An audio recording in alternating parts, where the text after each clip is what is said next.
Hello दोस्तों, मैं हूँ डॉक्टर अंजलि और आज मैं आपके लिए ऐसे टॉपिक पर वीडियो लेकर आई हूँ जिसके बारे में आप लोग बचपन से सुनते आए हैं और कोई भी ऐसा नहीं होगा जिसने नहीं सुना होगा। तो आज हम बात करेंगे दांत में कीड़ा लगना। अब आप मुझे बताइए कमेंट करके, क्या आपने ये वर्ड कभी नहीं सुना? डैम श्योर आप लोगों ने सुना ही होगा। जब भी आप लोग मीठा खाते हैं या कुछ करते थे बचपन में या अभी भी खाते हैं तो आपको ये डर मन में रहता ही है कि अरे हमारे दांत में सड़ा ना लग जाए या दांत में कीड़ा ना लग जाए।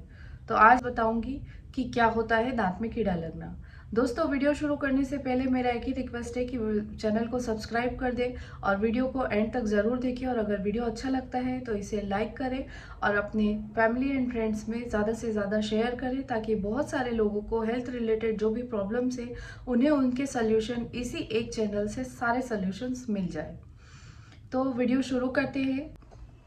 वीडियो शुरू करने से पहले हम एक स्वस्थ दांत के स्ट्रक्चर को समझ लेते हैं। तो यहाँ पर आप एक पिक्चर देख रहे हैं जिसमें वाइट कलर की जो सबसे ऊपरी लेयर है उसे हम इनामल कहते हैं, जो कि हमें विजिबल है, हम अपने दांतों में देखते भी हैं। उसके बाद सेकेंड लेयर होती है डेंटिन, जो कि हल्के पीले कलर की दिखाई दे रही है।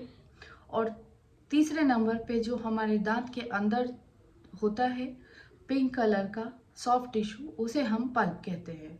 ये इंट्रोडक्शन मैंने आपको इसलिए बताया है क्योंकि आगे मैं ये सारे वर्ड्स यूज़ करूँगी तो आपको समझ में आए कि मैं किस चीज़ पे बात कर रही हूँ। ये क्या होती है दांत में कीड़ा लगना? क्या एक्चुअली दांत में कीड़ा लगता है? नहीं। दांत के सड़ने को ही दांत का कीड़ा लगना आम भाषा में हम लोग कहते हैं। कई बार बच्चों को डराने के लिए भी ये वर्ड यूज़ करते हैं कि आप ज़्यादा मीठा खाओगे या ज़्यादा चॉकलेट्स कैंडीज खाओगे तो आपके दांत में कीड़ा लग जाएगा। डेंटिस्ट्री में हम इसे डेंटल कैरीज, टूथ डीके या कैविटीज कहते हैं। क्यों होता है ये टूथ डीके? जब हम कुछ स्टिकी स्वीट फूड या नॉर्मल कोई भी जो चीज़ मीठी है अगर खाते हैं तो कई बार वो हमारे दांतों पर चिपक जाती है, और चिपकने के बाद अगर हम उसे प्रॉपर गार्गल करके या ब्रश करके नहीं हटाते हैं तो उस जगह बैक्टीरिया होने लगते हैं, और हमारे माउथ में भी पहले से कुछ बैक्टीरिया प्रेजेंट होते हैं। तो वो बैक्टीरिया उस खाने को खाते हैं और एसिड रिलीज करते हैं। जब वो एसिड रिलीज करते हैं तो उस एसिड से हमारे दांत की जो सबसे ऊपरी लेयर है इनेमल, उस पर सड़न पैदा होने लगती है। धीरे धीरे वो सड़न बढ़ने लगती है और एक कैविटी के फॉर्म में आ जाती है। इसीलिए हम इसे कैविटीज़ कहते हैं या डेंटल कैरीज कहते हैं। कई बार कैरीज की वजह से खाने में, खाना चबाने में बहुत तकलीफ होती है, दर्द भी महसूस होता है। तो क्या ऐसे रिस्क फैक्टर्स होते हैं जिनमें चांसेस बढ़ जाते हैं कि आपको डेंटल कैरीज हो सकती है? सबसे मेन और पहला यही होता है पुअर डेंटल हाइजीन या poor oral hygiene. Daily brush नहीं करना, दांतों की सफाई पर ध्यान नहीं देना, खाना खाने के बाद कुल्ला नहीं करना। कुछ बीमारियां ऐसी होती है जिनमें हमारी सलाइवा का यानी कि हमारी लार का बनना कम हो जाता है, उन केस में भी डेंटल कैरीज होने के चांसेस बढ़ जाते हैं। जैसे कि डायबिटीज़ में सलाइवा का प्रोडक्शन कम हो जाता है, तो डायबिटिक लोग और जॉगरन सिंड्रोम से जो भी लोग ग्रसित होते हैं उनमें डेंटल कैरीज के होने के चांसेस बढ़ जाते हैं। इसके अलावा कुछ ऐसी दवाइयाँ होती हैं जिनके खाने से भी सलाइवा यानी कि लार का बनना कम हो जाता है। उन दवाइयों में शामिल होती है अधिकतर सर्दी जुकाम की दवाएँ जिन्हें हम एंटी हिस्टामिन्स कहते हैं, और एंटी डिप्रेसेंट दवाइयों से भी ऐसा ही होता है। एंटी डिप्रेसेंट दवाइयाँ डिप्रेशन, एंजाइटी, इन सभी बीमारियों में ली जाती है। तो ये हो गए हमारे रिस्क फैक्टर। अगर आप इनमें से किसी भी रिस्क फैक्टर में बिलोंग करते हैं तो आपको ज़्यादा ज़रूरत है अपने दांतों पर ध्यान देने की। अब बात करते हैं कि डेंटल कैरीज से कैसे बचा जा सकता है। बचने का सबसे आसान तरीका है ब्रशिंग। दिन में 2 बार ब्रश करें, एक सुबह एक शाम को। फ्लॉसिंग एक दिन में 1 बार करें। फ्लॉसिंग क्या होता है? एक डेंटल फ्लॉस आता है जिसमें एक थ्रेड लगा होता है, उसे दांतों के बीच से, 2 दांतों के बीच से इस तरह निकाल कर फंसा हुआ खाना निकाला जाता है, या जो भी कुछ चीज़ फंस गई है उसे हम दांतों से बाहर करते हैं। ऐसी डाइट लें जिसमें कम से कम शुगर हो। ऐसी चीज़ें ना खाएं जो ज़्यादा स्टिकी हो। कुछ चॉकलेट्स, कुछ कैंडीज़ ऐसी होती है जिन्हें खाने पे वो दांतों में अक्सर चिपक जाती है। ऐसे में इन सब चीज़ों से बचें। डेंटल कैरीज के साइन एंड सिम्टम्स क्या होते हैं? पता है, जिस भी टूथ पे आपको डेंटल कैरीज होने वाली है उसका फर्स्ट साइन आपको दिखाई देता है, एक चौकी वाइट स्पॉट बनने लगता है, जो कि जिसे हम माइक्रो कैविटी कहते हैं। और उसे ट्रीट करना बहुत इजी होता है। उसमें हमारे टूथ का कुछ लॉस नहीं होता है, ना इनेमल लॉस होता है ना डेंटिन लॉस होता है। जस्ट वो स्टार्टिंग होती है किसी भी डेंटल कैरीज की। उसके बाद धीरे धीरे डेंटल कैरीज, अगर आपने उस चौकी वाइट पैच को ध्यान नहीं दिया या उस स्पॉट पे ध्यान नहीं दिया, तो धीरे धीरे डेली बेसिस पे धीरे धीरे हमारी कैविटी जो बन रही है वो बढ़ने लगती है।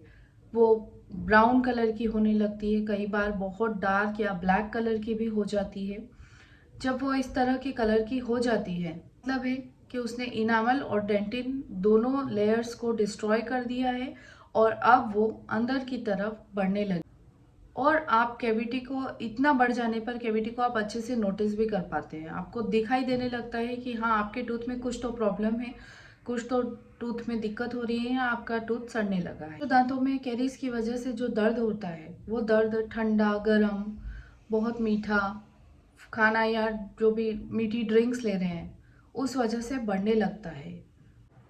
और इसे ही हम सेंसिटिविटी कहते हैं। कैरीज होने की वजह से टूथ हमारा वीक हो जाता है और फ्रैक्चर होने के चांसेस बढ़ जाते हैं। कई बार डेंटल कैरीज की वजह से मुंह से बहुत गंदी दुर्गंध आती है। जब किसी टूथ की कैरीज बहुत अंदर तक बढ़ जाती है, यानी कि इनामल, डेंटिन और पल्प तीनों को इन्वॉल्व करते हुए रूट्स के टिप तक पहुंच जाती है, तो वहां से इन्फेक्शन आपके सराउंडिंग टिश्यू में होने लगता है और वहीं से वो इन्फेक्शन आपके ब्लड में मिलने लगता है। वहाँ पे एब्सेस भी हो सकता है या वही इन्फेक्शन आपके ब्लड के थ्रू आपकी बॉडी में भी ट्रैवल कर सकता है। इसमें सीवियर कॉम्प्लिकेशंस हो सकते हैं, जैसे कि एक होता है CST, cavernous sinus thrombosis. Cavernous sinus हमारे ब्रेन में एक पार्ट होता है जिसकी ब्लड सप्लाई हमारे मुंह से कनेक्टेड होती है। हमारे मुंह से होने वाली वेसल्स के थ्रू वहाँ पर ब्लड जाता है और वहाँ से डीऑक्सीजनेटेड ब्लड जो होता है वो हार्ट तक जाता है। तो अब आप सोच सकते हैं कि कितना कनेक्शन है। हम नॉर्मली एक दांत की तकलीफ को ज़्यादा वो नहीं समझते कि ठीक है, एक दांत ही तो है, क्या होगा, लेकिन ये बहुत कॉम्प्लिकेटेड हो सकता है। एक और कॉम्प्लिकेशन होता है लुडविग्स एंजाइना, जिसमें क्या होता है कि अगर टूथ का इन्फेक्शन आपके इधर या कहीं से भी सॉफ्ट टिश्यू में आ रहा है तो उससे बहुत ज़्यादा सेलुलाइटिस होगा, इन्फेक्शन हो जाएगा सारे सेल्स का और यहाँ पे बहुत स्वेलिंग हो जाएगी, जिसकी वजह से आपको सांस लेने में दिक्कत हो सकती है, खाना उतारने में दिक्कत हो सकती है, बोलने में दिक्कत हो सकती है। तो ये कुछ मेजर कॉम्प्लिकेशंस है डेंटल कैरीज के। क्या डायग्नोस्टिक मेजर्स होते हैं डेंटल कैरीज को चेक करने के? सबसे पहला तो आप खुद ही नोटिस कर पाते हैं कि आपके किसी दांत में सड़न लगी है या कैरीज हो रही है या वो पर्टिकुलर टूथ कैरियस है। सेकंड, जब आप किसी डेंटल क्लिनिक पे चेकअप के लिए जाते हैं तो वहाँ पर डेंटिस्ट जो होते हैं वो माउथ मिरर और एक्सप्लोरर से आपकी कैरीज को देखते हैं और समझते हैं कि कैरीज आपकी कितनी डीप है, क्या ट्रीटमेंट नीड होगा।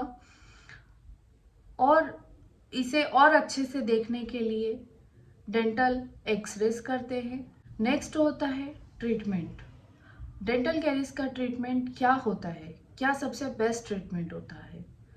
तो जब तक आपकी डेंटल कैरीज इनामल और डेंटिन को इन्वॉल्व करती है तब तक उसे रेस्टोरेशन करके बचाया जाता है और जब उसमें पल्प का इन्वॉल्वमेंट हो जाता है तो रूट कनाल ट्रीटमेंट बेस्ट होता है। यही ट्रीटमेंट ऑप्शंस होते हैं। इसके अलावा आपकी डेंटल कैरीज की सीवियरिटी के हिसाब से भी ट्रीटमेंट प्लान किया जाता है। कई बार टूथ को बचाया नहीं जा सकता, ऐसे केस में टूथ का एक्सट्रैक्शन करना होता है। अगर एब्सेस बन गया है तो फिर उस एब्सेस का पस ड्रेन करना होता है। कई बार मेडिकेशन दे के इन्फेक्शन को कम किया जाता है। तो जितनी ज़्यादा आपकी डेंटल कैरीज की सीवियरिटी होगी उसी हिसाब से आपका ट्रीटमेंट प्लान होगा। तो अपने दांतों का ध्यान रखिए, डेंटल हाइजीन मेंटेन कीजिए, ट्वाइस अ डे ब्रश कीजिए, डेंटल फ्लॉस का यूज़ कीजिए और अपने दांतों को स्वस्थ रखिए ताकि आपकी ये स्माइल हमेशा अच्छे से बनी रहे और आप हमेशा हंसते मुस्कुराते खिलखिलाते रहें। मिलते हैं अगले वीडियो में, तब तक के लिए बाय बाय।